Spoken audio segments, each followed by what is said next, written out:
okay lang yan, boss. No? Basta nakita ka namin. Yun yung gusto ko sa inyo eh.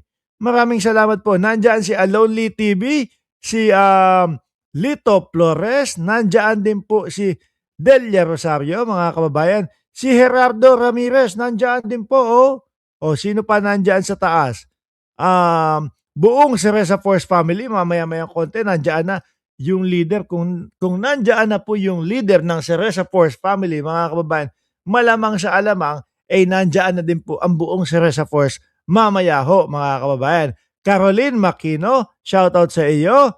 Nandiyan din si Gerardo Ramirez ulit, si Chai Cher. Oh, shoutout. No?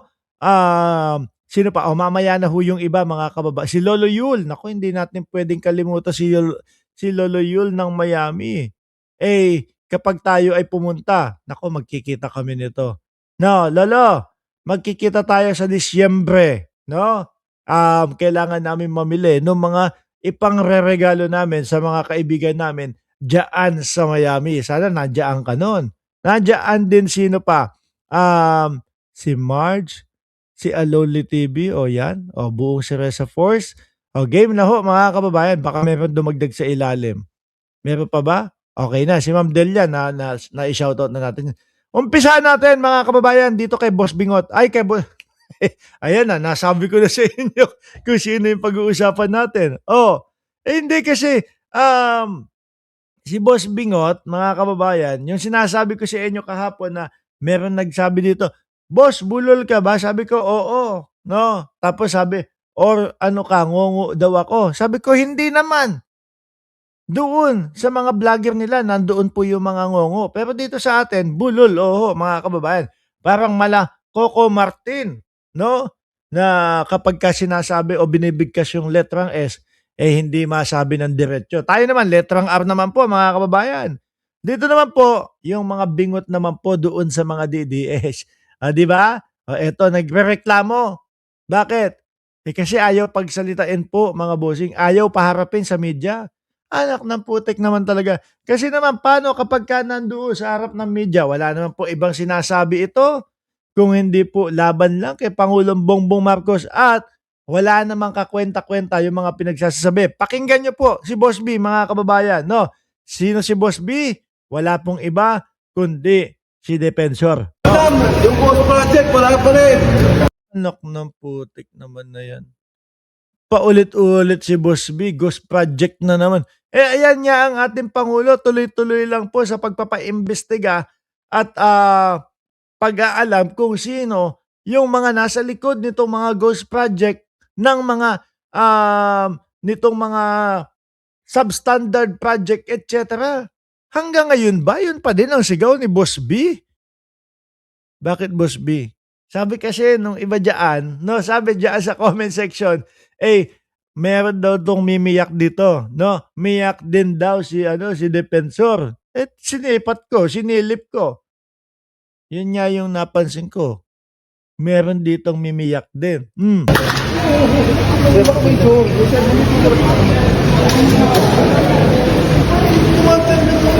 Mahilig sila sa ganyan, ano?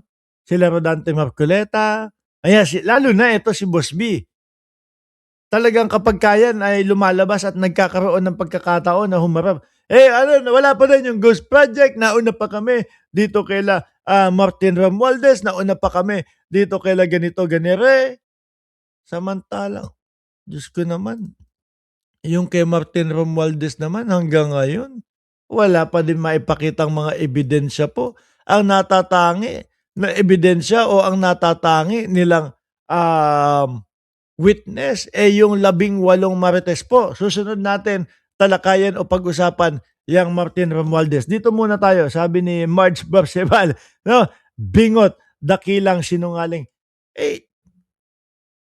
Alam naman nun nating mga Pilipino na ito ang scriptwriter at ito yung mga gumagawa ng wento na walang wenta para doon sa 18 Marites, mga kababayan. Alam naman natin, matakaw sa imbento itong tao na ito.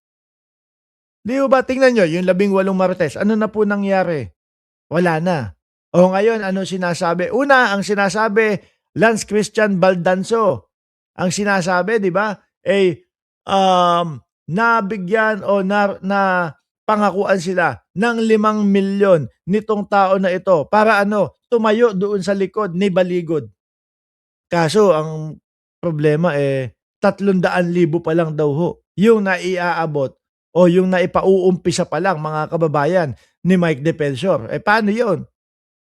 Sumunod mga boss chipamo sir, ayan na, yung mga kung ano-anong mga kwento na. Sabi ni Lance Christian Baldanzo, madaling mag-akusa ng walang ebidensya. Kung ako nga ho, kayang-kaya ko yung ginagawa ni Defensor Simple lang ano gagawin ko? Sasabihin ko lang, magnanakaw si Sara Duterte.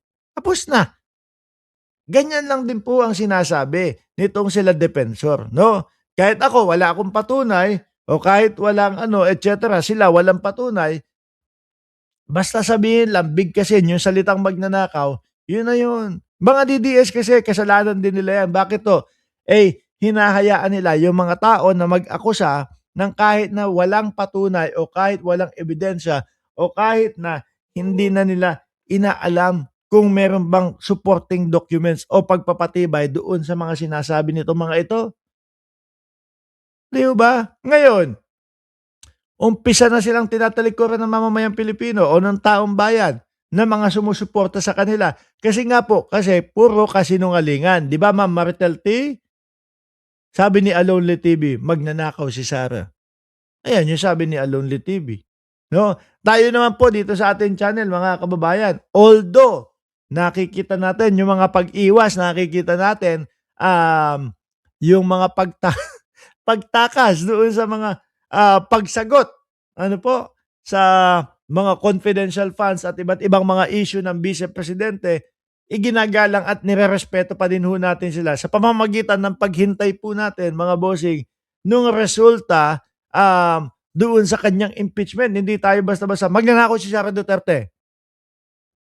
Kaya lang po mga kababayan, dahil doon sa mga pag-iwas-iwas at pag ayaw nilang humarap, siyempre hindi niyo ako masisisi. Tumatakbo din po sa isip ko na baka guilty ang mga ito. Kaya iwas ng iwas ho, di ba? Eto, kaila Defensor, hindi umiiwas. Puro pa-interview, puro pa-press con. Kaya lang, walang laman yung mga pa-press con nila. Panay lang po sabi, sat-sat, ganito, ganyan. Pero walang mga patunay po. 'Di ba, Ma'am Maritel Ma'am Marites Musni? Tuloy. Hindi kayo masyadong kasi ano.